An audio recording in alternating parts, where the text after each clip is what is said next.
За сайн байна уу? Та бүхэнд бага боловсролын математикийн шинжилэлжийг хандлах гэсэн сэдвээр өнөөдрийнхөө лекцийг танилцуулах гэж байна. За энэхүү лекцийг та бүхэнд багангийн багш нарын математикийн бага боловсролын математикийн чиглэлээр мэргэжил дэвшлүүлэх сургалтанд хамрагдвал ямар зүйлүүдийг судлах вэ? Яагаад энд эдгээр зүйлүүдийг сонгож судлаж байгаа вэ гэдгийг танилцуулахаар бэлтгэлээ. За тэгээд лекцийнхаа агуулгыг эхлэхээс өмнө би та бүхэнд нэг видео үзүүлье гэж бодож байна.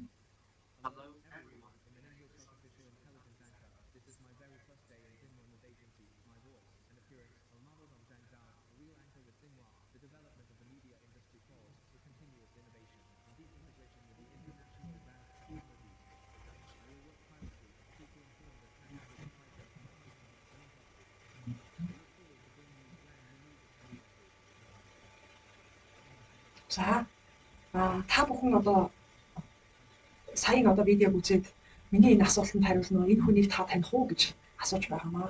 Тэгэхээр энэ хүнийг өмнө нь харж ирсэн нь таних уу гэж. За магадгүй зарим хүмүүс бас энэ талаар мэдээллийг харж ирсэн гэж магадгүй. За энэ бол Хятад улсын Шинхуа агентлгийн англи хэлний нэвтрүүлэгч Химэл оюуханд робот байгаамаа.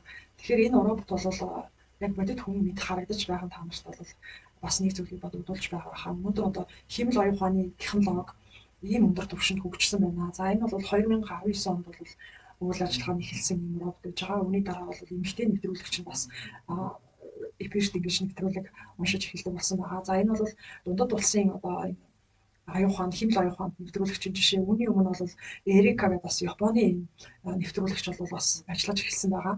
Тэгэхээр өнөөдөр ингээд бүхий л салбарт Химэл оюуханы технологи маш өндөр түвшинд хэрэглэгдэж эхэлсэн байгааг энэ видеогоор та бүхэн бол бас анзаарч байгаа хаа.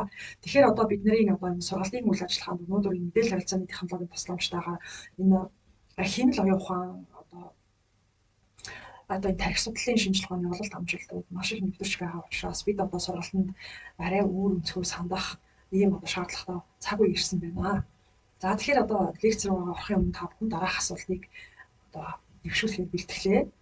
Нэгдүгээрт нь боловсрал гэж юу вэ? Хоёрдугаарт нь боловсролын зорилго юу юм бэ? Гуравдугаарт нь яг өнөөдрийн цаг үед багшийн үүрэг хэрхэн өөрчлөгдөж байна вэ? Өнөөдрийн багшийн үүрэг юу вэ гэсэн энэ асуултуудыг та бүхэн дэвшүүлье. Та бүхэн эдгээр асуултад бас хариулах ямар хариулт байгааг бас өөрөөсөө асуугаад үзээрэй.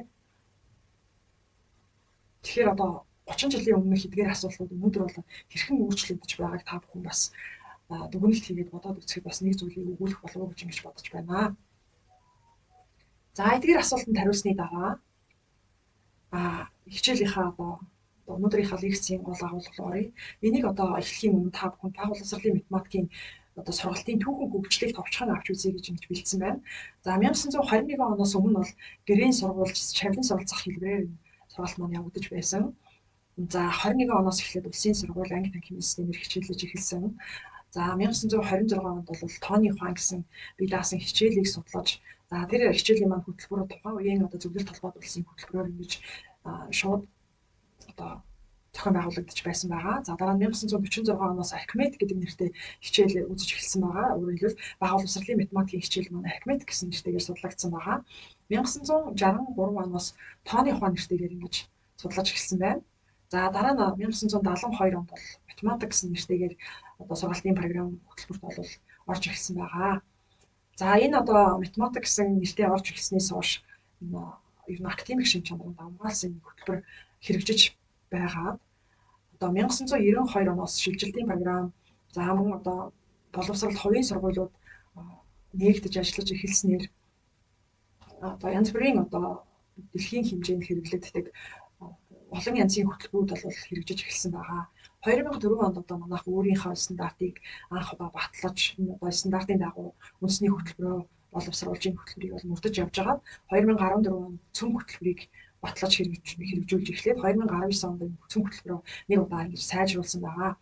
За ийм үндсэн хувьцал өөрчлөлтүүд явагдаж байсан байна. За энэ дээр бол бас зарим өөрчлөлтүүдийг нарийн тусгаагүй ерөнхийд нь бол томоохон хэмжээний өөрчлөлтүүдийг тусгасан. За тэгэхээр энэтэй холбоотойгоор боловсролын зорилгын өөрчлөлт бол нэлээд одоо хувьсаж өөрчлөгдөж явж ирсэн байна.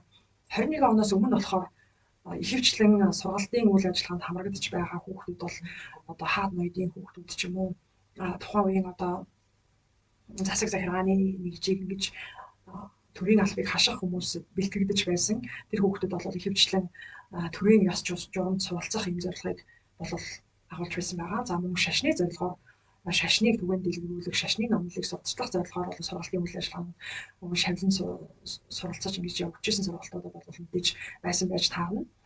Харин 1921-ээс 46 оны хооронд бол ерөнхийдөө сургалтын боловсролын зорилго бол бичиг үсэг тайлагдах, дөрвөн аргын тоог бодож сурах, дөрвөн аргын тоон тайлагдах ийм зорилготой байсан баа. 1946-аас 1970-аад оны үед бол архимедик суралцах зорилгыг одоо энэ тэргүүний зорилго болгож математикийн сургалтанд одоо төвшүүлж байсан байна. Бага боловсролын математикийн сургалтанд.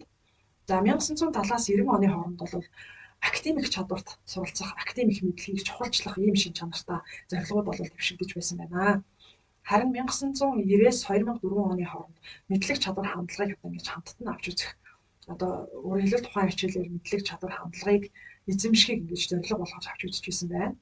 За 2004-өөс 14 оны хооронд одоо цогц чадамжид суурилсан стандартыг бол хэрэгжүүлж ирсэн учраас тухайн үеийн одоо бага боловсролын зорилго бол цогц чадамжийг суралцахыг одоо зорилго болгож төвшүүлж ирсэн байна. 2014-өөс одоо эдүүгээр хүртэл бол чадвар эзэмшихийг чадварт суралцахыг бол зорилго болгож байсан байна. За түүнээс гадна бол өөрийгөө хянах удирдах чадварт суралцах, эрүүл амьдрах юм маягийг эзэмших, суралцах арга барилд суралцах гэсэн ийм одоо зүйлсүүд бас бага боловсролын одоо зорилгод одоо шинээр орж ирсэн. Шинээр биш юм ахэд бас арай жоохон илүү ач холбогдолтой болж ирсэн одоо ийм одоо өөрчлөлтүүд бол харагдаж байна. За тэгэхээр энийг та бүхэн бас ингээд ерөнхийд нь дүгнээд харахаар энэ боловсролын хөтөлбөр өөрчлөгдөх үүртэй хичээлийн нэр одоо юм агуулга маань өөрчлөгдөх үүртэй боловсролын зорилго бол дагаад бас тодорхой хэмжээгээр өөрчлөгдөж байсан ийм шин чанар харагдаж байна. Нөгөө талаасаа бас нийгмийн хөгжил, технологийн дэвшил, шинжлэх ухааны хөгжлийн одоо дагуу энэ одоо зорилгоуд маань бас тодорхой хэмжээгээр өөрчлөгдөж явж ирсэн талтай байх нэ. За тэгэхээр өнөөдөр шинэ нөхцөл байдал бол үүсэж байна гэж үзэж байгаа. Учир нь аж үйлдвэрийн 4-р хувьсгал бол бүх салбарт хэрэгжиж эхэлсэн байна. Тарих судлалын шинжлэх ухааны хөгжил бол нэлээд хүчтэй. Сүүлийн 10 жилд бол нэлээд хүчтэй одоо явагдсан байна. Өөрөөр хэлбэл мэдээлэл харилцааны технологи, компьютерийн тусламжтайгаар хүний тархины үйл ажиллагааг их наривчлан судалсан олон ололт амжилтууд бол тодорхой болж түүнийг одоо сургалтанд ингэж хэрэгжүүлэх одоо ийм одоо чиг хандлага бол их гарсан байна. За тэр хүүхэд бүрийн суралцахыг дэмжих, хүүхэд бүрт суралцах боломжийг олгох, хүүхэд бүрийн одоо суралцах ялгаатай байдлыг харгалзаж үзэх гэсэн ийм одоо чиг хандлага бас боловсролд нэлээд одоо тулгамдсан асуудал болж нэлээд хэрэгжсэн байгаа. За хамгийн сүүлийн нөхцөл байдал бол цар тахлын улмаас одоо онлайн хичээлийг явуулах, хүүхдүүд одоо цахим технологиг ашиглаж гэрээсээ суралцах ийм одоо шинэ нөхцөл байдлуудыг үүсэх одоо учир шалтгаан гарсан байна. За эдгээрийн одоо үндсэн дээр шинэ нөхцөл байдал бол сургалтанд нөлөөлж эхэлсэн. За ингэж нөлөөлснөөр одоо онлайн хичээлийн арга зүй ямар арга зүйгээр зохион байгуулах ёстой. За тэгээд мөн судалгаанд суурилсан одоо өөрчлөлтүүдийг сургалтандаа хэрхэн тусгах вэ? За мөн одоо баяр хөөртэйгээр яаж суралцах боломжийг хүүхдэд олгох вэ гэсэн энэ одоо зүйлүүдийг анхаарч үзэх шаардлагатай болсон байна. За баяр хөөртэй гэдэг маань тухайн хичээлийг үр дүнтэй, за мөн хүүхэд бүрт суралцах боломжийг олгосон гэсэн энэ одоо шинэ чанартай байх гэсэн энэ зорилгыг бол хамруулж үзэж байгаамаа. Мэдээж хүүхэд өөрөө суралцах боломжтой болсон үедээ баяр хөөртэй дуртай суралцах боломжтой болно шүү дээ. Тэр санааг тусгасан юм аа. За тэгэхээр ийм одоо шаардлагын улмаас өнөөдөр бид нэр сургалтандаа онлайн сургалтын арга зүйг судлах шаардлагатай болж байна. Яаж хичээлээ бэлтгэхийн, зохион байгуулахын, яаж үнэлгээ хийхин, яаж хүүхдүүдийнхээ одоо суралцах боломжийг дэмжих, одоо яаж үр дүнгээ дэвшлүүлэх вэ гэх одоо зөвлөд бол энэ онлайн сургалттай холбоотой болоош багш нарт шинээр тавигдаж байна. За тэр одоо тарих судлалын шинжлэх ухааны ололт амжилт, за тэр компьютерийн одоо боломжууд, мэдээлэл харилцааны технологийн хөгжил дэвшлийг одоо яаж сургалтанд нэвтрүүлэх юм, яаж тэр одоо баяр хөөртэй суралцах боломжийг нь олгохын гэдэг зүйл бол бидний өнөөдөр тулгамдаж байгаа асуудал болсон байна. Тэгэхээр энэхүү сургалтаар энэ сургалтын бүтэн хөтөлбөрийн хүрээнд одоо энэ зүйлүүдийг бид нэр сургалтандаа ялангуяа бага боловсролын математикийн сургалтанд хэрхэн тусгах ямар боломжууд байгаа юм. Өнөөдөр манай орны хувьд одоо ямар тэргуун туршлагууд, одоо ямар сулгааны үр дүнгууд байна вэ гэдэг дээр олон анхаарч та бүхэнд одоо энэ шинэ нөхцөл байдал тохирох арга зүйн одоо шинэ хууль өрийн мэрэгжлийн одоо хөгжлийн боломжийг сануулгах зорилготой юм багц сургалт явагдаж байгаамаа. За үүнтэй холбоотойгоор багшийн хөгжлийн чиг хандлага бол бас өнөөдөр үр төвшин тавигдсан байна. Энийг бас дурдъя гэж бодож байна. За та бүхэн энэ схемийг бол бас өмнө нь харж ирсэн байх. За энэ схемийг бол энэ захим их сурвалжуудыг би зааж өгсөн байна. Эдгээрийн тусламжтайгаар та бүхэн бас харж болно. За энэ схемийг одоо бас авч үзэхээр энэ TPAC key гэсэн загвар гэсэн энэ одоо томьёолол харагдаж байна. За энэ томьёоллыг одоо ерөнхийд нь орчуулах юм бол тухайн агуулгыг багшлахуйн өнцгөөс нь харсан. Гэхдээ технологиор дамжуулж одоо ямар байдлаар хүүхдүүдэд хүргэх боломжтой вэ гэдэг талаас нь харсан одоо ийм зүйлийг өнөөдрийн багш бол суралцах шаардлагатай байна гэдгийг энэ загвар одоо илэрхийлж байгаамаа. Тэгэхээр энэ шар өнгийн дугуй дотор бол багшлахуйн мэдлэг, цэнхэр өнгийн дугуй дотор бол тухайн судлагдхууны мэдлэг, за ягаан өнгийн дугуй дотор бол технологийн мэдлэг байж байгаа. Бидний өнөөдрийн энэ нэр бүхий загвар маань болохоор эдгээрийн бүгднгийнх нь огтлцол дээр байж байгаамаа. Тэгэхээр ийм хэмжээнд бид нэр одоо багшийн хөгжлийг уриалал багш багшлахуйн арга зүйн хувьдж технологийн одоо мэдлэг чадварын хувьдж тухайн судлагдхууныхаа одоо хувьдж одоо хөгжсөн байх юм шаардлагатай гэсэн энэ чиг хандлагыг энэ загвараас бол харж болохоор байгаамаа. За энэ загварыг бол та бүхэн бас өмнө нь харж байсан болов уу гэж найдаж байна. Хэрвээ та бүхэн дэлгэрүүлж уншихыг хүсвэл энд өгсөн их сурвалжуудыг ашиглаад дэлгэрүүлж унших болцоо. Тэгэхээр энэ загварын гол санаа бол ерөөсөө өнөөдрийн багшийн хөгжлийн чиг хандлага бол багшлах тухайн судлагдхууны мэдлэг, багшлахуйн мэдлэг чадвар, мэдээлэл харилцааны технологийн мэдлэг чадвар гэсэн гурван зүйлийг энэ тэнцүү авч үзэх шаардлагатай гэдгийг бол энэ загвараас харж болохоор байгаамаа. За мөн одоо Линда Даалын Хамонд гэсэн энэ судлаачийн тэргүүлсэн багийн төслийн хүрээнд бол 21-р зууны багшлахуйн загвар гэсэн ийм загварыг бол санал болгосон байдаг.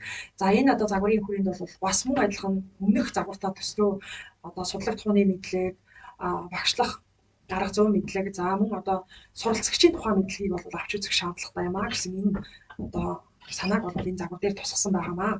За энэ бол одоо өөрчлөгдөж байгаа дэлхийн ертөнцид одоо багшийн мэрэгжлийн чиг хандлага ингэж өөрчлөгдөж байна гэдгийг энэ загвар дээр бол 2006 онд ингэж тусгаж гаргасан байдаг. Миний дөө.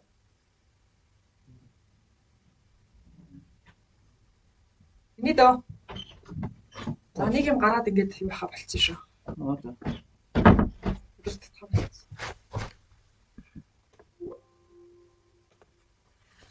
За тэгвэл одоо энэ дуусч байна. Арай болов. Энэ слайд бол дууссан. Дундаа л орчих юм. 14. За дээрх хоёр загварын тусламжтайгаар өнөөдөр одоо багшийн хөгжлийн хөгжлийг дэмжих одоо хуулийн хүрээнд сургууль болгон багшийн хөгжлийн одоо хөтөлбөр хэрэгжүүлэх юм одоо хууль хэрэгжиж байгаа 2019 оны 1 сарын 1-ээс эхэлж хэрэгжсэн байгаа. Энэ хүрээнд одоо сургууль болгон тодорхой багшийн хөгжлийн хөтөлбөрүүдийг хэрэгжүүлэх шаардлагатай болсон байгаа. За энэ багшийн хөгжлийн хөтөлбөрийн нэг хууль нь одоо дээрх судлаачдын одоо загваруудын тусламжтайгаар энэ багшийн хөгжлийн 3 талт загвар гэсэн загвар байж болох юм аа гэж санал болгож байгаа юм. За энэ 3 талт загвар гэдэг маань өмнө дурдсанчлан мэдээлэл харилцааны технологийн чадвар, за мөн багшлах арга зүйн одоо судалгаанд суурилсан шинэ мэдлэг чадварууд, мөн одоо судлагдхууны мэдлэг чадваруудыг одоо 3 талаа болгосон энэ ажлын байран дээр хөгжих ийм хөтөлбөрүүд байж болох юм аа гэж ингэ санал болгож байгаа юм. За тэгэхээр энэ дээрээс та бүхэн маань тэр багшийн хөгжил одоо энэ судлагдхуун арга зүйн мэдээлэл харилцааны технологийн энэ 3 одоо чадварыг энэ тэнцүү анхаарч үзсэн ийм одоо хэмжээнд дэвшигдэж байгааг бол дээрх одоо слайдуудын тусламжтайгаар та бүхэн бол олж харсан байгаа. Одоо энэ удаагийн мэргэжил дэвшлүүлэх сургалтын хүрээнд бас та бүхэнд одоо судлагдхуун арга зүйн мэдээлэл харилцааны технологийн чадварыг бас тодорхой хэмжээгээр адилхан түвшинд харгалзаж үзсэн байдлаар ингэж агуулгыг боловсруулсан байгаа. За мөн одоо 2030 он хүртэл бид доктортой хөгжлийн эдгээр 17 зарчмыг зорилгыг хэрэгжүүлэх юм үүрэг хүлээсэн байгаа. Энэ ч оны томхоглолоор. За тэгэхээр энэ хүрээнд бол маш олон одоо зорилтуудыг Ер нь бүгдийг энэ бүх зорилтуудыг бол бүх нийтийн боловсролоор дамжуулж бид нэр одоо биелүүлэхийн төлөө ажиллана. За үүн дотроос бол тодорхой зорилтуудыг нэрлэж болно. Жишээлбэл одоо эрүүл амьдралын хэм маягийг дэмжих, одоо дөрөвдүгээр зорилт буюу чанартай боловсролыг дэмжих, одоо иргэдийн оролцоог сайжруулах гэх мэтчлэнгийн ийм одоо юмнууд зорилтуудыг бол бид одоо яг энэ хөтөлбөрийнхаа хүрээнд шингээж тусгаж хэрэгжүүлэх юм шаардлага бас байгаа. Тэгэхээр энэ одоо мэрэгжил дэвшлүүлэх сургалтынхаа хүрээнд эдгээр одоо зорилгыг бас давхар бид нэр анхаарч явах ийм учиртай. Энэ зорилгыг бас агуулсан байгаа. За энд бас дараагийн нэг та бүхэн санал болгох зүйл бол энэ Марзанагийн таксоном гэдэг нэг ийм таксономыг бол сүүлийн үед бол боловсрол судлалд бол нэлээд авч үздэг болсон байна. За энэ таксономын ерөнхий схемийг бол энд харуулсан байна. Үндсэндээ бол танин мэдхийн таксоном буюу Блумын таксоном бол когнитив систем буюу танин мэдхийн системээр авч үзсэн байдаг бол энд бол селф систем буюу өөрийгөө удирдах систем, метакогнитив систем, танин мэдхийн систем гэсэн гурван системийн хувьд Марзанагийн таксономыг авч үзсэн байдаг. Тэгэхээр одоо энийг энгийн байдлаар тайлбарлаж харуулсан байна. Шинэ даалгаврыг хүүхэд хүлээж аваад өөрийгөө удирдах системээр ажилладаг. Хэрвээ би энэ даалгаврыг хийнэ гэж шийдэх юм бол дараагийнхаа систем рүү орно. Үгүй байх юм бол мэдлэг чадвар хандлагад ерөөсөө өөрчлөлт орохгүй. Тэгэхээр тухайн даалгаврыг хүлээж аваад хүүхэд би энийг хийе гэсэн шийдвэрийг хамгийн түрүүнд гаргах юм шаардлагатай болж байгаа маа. Дараа нь метакогнитив систем рүү орохлоор тухайн одоо хичээлийнхаа зорилго арга стратегийг тодорхойлоод дараагийн танин мэдхийн ухаан систем рүү оруулж мэдээллийг боловсруулж асуудлыг шийдэж ингэж ажилласнараа шинэ мэдлэг чадвар бүтээгдэж байна гэж үзэж байгаа. Тэгэхээр энэ одоо Марзанагийн таксономын энэ санааг бол бид нар энэ сургалтынхаа туршид бас тодорхой хэмжээгээр яаж бага боловсролын математикийн сургалтанд хэрэгжүүлж болох вэ гэдгийг бол бас анхаарч ажиллах юм аа.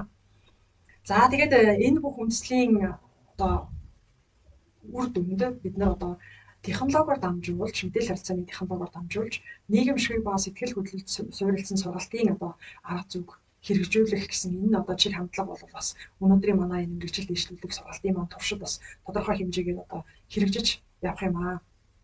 За энэ одоо яагаад ингэх учиртай болсныг тайлбарлая. 2016 онд болсон Давосын чуулган уулзалтын дээр одоо дэлхийн эдийн засгийн одоо форум дээр ажил олгогч компаниуд та бүхний одоо боловсролын системээс одоо ажлын байран дээр ирж байгаа мэрэгжилтэй боловсон хүчин бэлтгэгдэж байгаа мэрэгчлэнгүүд маань ажлын байрны шаардлага хангахгүй байна. Та бүхэн одоо илүү үр дүнтэй одоо арга болох энэ технологиор дамжуулж нийгэмшиг ба сэтгэл хөдлөлд суурилсан сургалтын арга зүйг хэрэгжүүлэхийг одоо хэрэгжүүлсэн үр дүнтэй шүү гэж ингэж санал болгосон байгаа. За үүний үр дүнд бол бас идэвхтэй сургалтын аргуудыг одоо ингэж хэрэглэх шаардлагатай байна гэж ингэж зөвлөмж биднэрт одоо боловсролын байгууллагад хөгжүүлсэн байгаа. Тэгэхээр энэ санааг бол бас бид энэ сургалтын одоо туршид хэрэгжүүлэх одоо энэ санааг одоо ямар байдлаар тусгаж хэрэгжүүлэх боломж байгаа вэ гэдэг дээр та бүхэнд бас шинэ санаанууд боломжуудыг бол харуулахыг хичээх юм аа энэ сургалтын туршид. За энэ метакогнитив чадвар гэдэг дээр бол бас зарим багш нар маань юу юм болоо яагаад метакогнитив гэдэг үг орж ирвэ гэж ингэж гайхчихж магадгүй. Тэгэхээр энийг бас тайлбарлая гэж бодож байна. Жишээлбэл одоо энэ 5 дугаар ангийн хүүхдийн хийсэн ажил байгаамаа.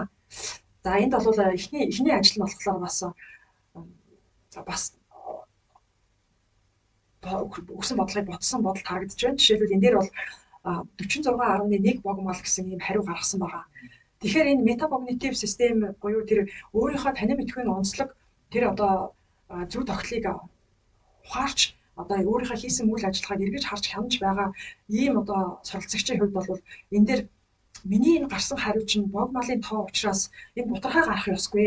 Тэгвэл би нэг газараа алдсан байна. Би энэ бодлогыг буруу бодсон байна гэдээ ингэж эргэж харах шаардлагатай ийм байдаг. Өөрөөр хэлбэл өөрийнхөө үйл ажиллагааг хянах зохицуулах чадвар гэж ингэж ойлгож байгаа. Тэгэхээр хэрвээ өөрийнхөө үйл ажиллагааг хянаж зохицуулах энэ одоо чадварыг эзэмшсэн суралцагч бол одоо яг энэ бодлогон дээр бол тэр саяын хийсэн дүгнэлтийг миний одоо бодлогын хариу бол бүхэл тоо гарах хэвээр, натурал тоо гарах хэвээр гэсэн дүгнэлтийг хийгээд өөрийнхөө алдааг эргэж харах ийм одоо чадвартай болсон байх хэвээр. Гэтэл одоо 5 дугаар ангийн хүүхдэр ийм чадвар бол харагдаж байгаа. Жишээлбэл энэ жишээн дээр үеж байна.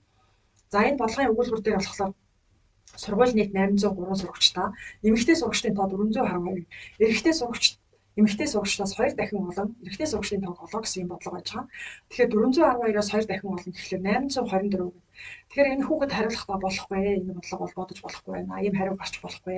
Яагаад гэвэл нийт хүүхдийнхаа тооноос эрэгтэй хүүхдийн тоон их гарч байгаа учраас энэ бол болохгүй байна гэдээ ингээд хариулсан байгаа. Тэгэхээр энэ бол 5 дугаар ангийн хүүхдийн одоо ажилласан жишээг би харуулсан байна. Тэгэхээр багангийн хүүхдийн одоо суралцагчийн хувьд өөрийгөө хянах зохицуулах чадвартай суралцах боломжтой нь бол энэ жишээгээр харагдаж байгаа юм аа.